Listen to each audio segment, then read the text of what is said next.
Second Chances, A Story of Love Rediscovered. Chapter 1, The Pearl Earrings. The pearl earrings had been waiting. For 3 years, 2 months, and 16 days. They'd sat in their velvet prison next to Harold's reading. Glasses witnesses to mornings that would never come again. Margaret Chen Morrison knew the exact count because she'd been counting everything since Harold's heart gave out. Steps to the mailbox 43. Sugar in her tea still 2, though she only made 1 cup now. Reasons to get dressed before noon increasingly few, but this September morning felt different. Golden light streaming through her kitchen window. Whispered promises dared her to remember who she used to be before grief became her constant companion. At 72, Margaret had perfected invisible living. Tuesday grocery runs where she'd reach for Harold's crackers before catching herself.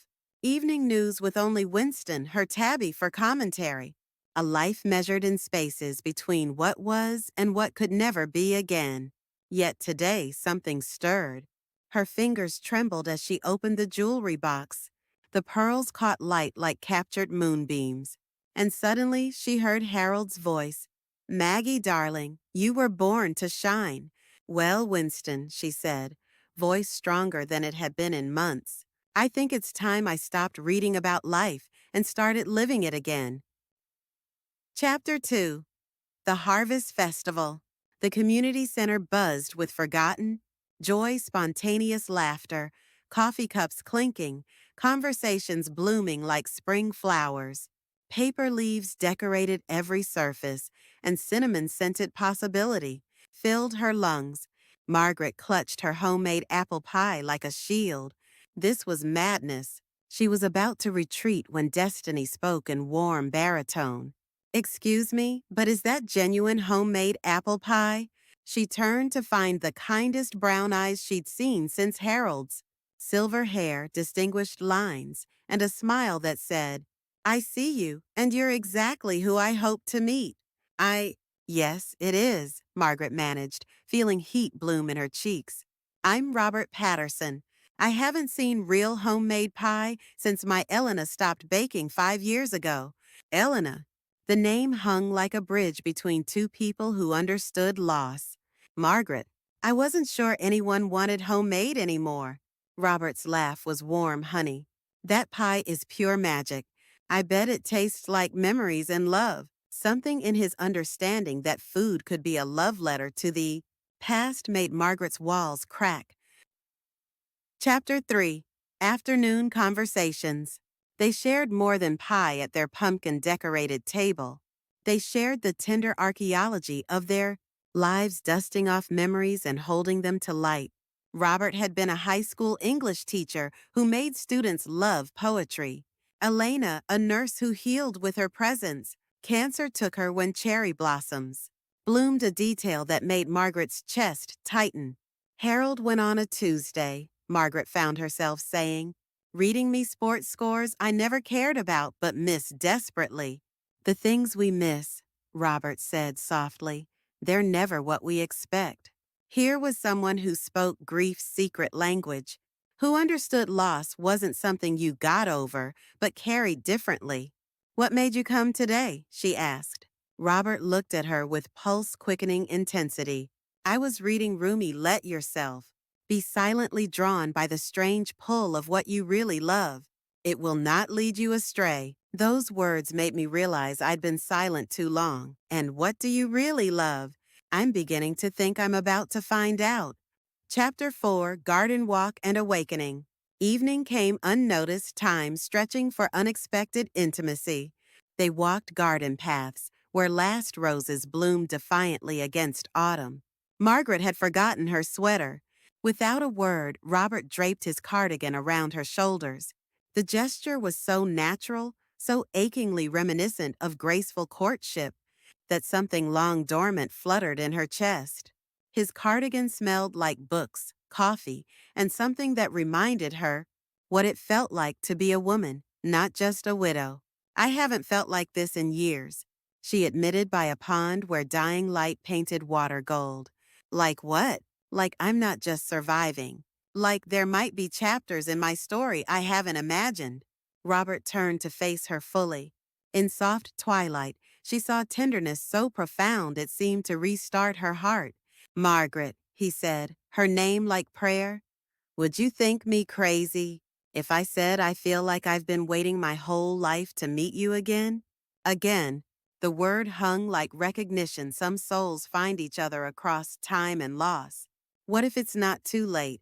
What if we get to be happy again? I'd think you crazy if you didn't want to find out with me. Lasher chapter 5, 6 months later. Today, Margaret sits in the same kitchen chair, but everything has changed. Morning light doesn't whisper, it sings.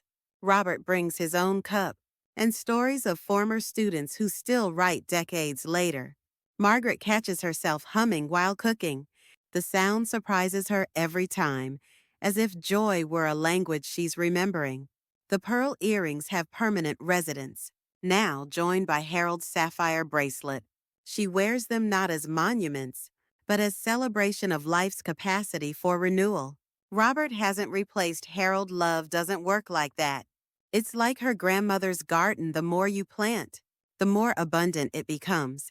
Last Tuesday, exactly 3 years and 6 months after Harold's death, Robert proposed in her kitchen, right by Winston's bowl. Margaret, I don't know how much time we have, but I want to spend every moment loving you.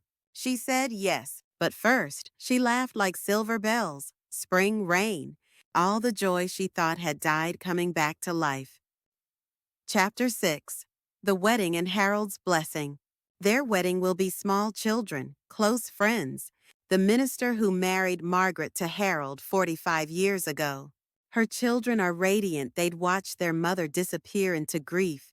But the most profound moment came at Harold's grave with yellow roses. My darling Harold, she whispered, I've found something I thought was lost forever. Not a replacement, nothing could replace you. But new happiness, a different song my heart wants to sing. A gentle breeze stirred the roses. Margaret felt overwhelming peace, certainty, that love, real love, only celebrates more love. Thank you for loving me so completely that you taught me how to love again. I feel your blessing in every sunrise. Walking back to Robert, Margaret realized we don't get just one chance at love. Hearts don't retire. They don't declare themselves done with magic because they've seen seasons. Theater Chapter 7, The Universal Message. Margaret's story isn't unique, though it might feel revolutionary to those who think romance expires.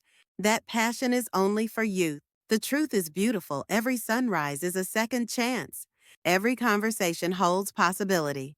Every time we show up to community centers, book clubs, dinner, parties, we say yes to the radical possibility that our story isn't finished, that the best chapters might wait in the wings, that hearts, no matter how broken, are capable of surprise, of that electric moment when someone sees not what we've lost, but everything we still are. Tonight, Margaret will fasten those pearl earrings and meet Robert for dinner. They'll share dessert, debate movie choices. Robert will walk her home, and they'll share a kiss. Tender and urgent, full of tomorrow's promise.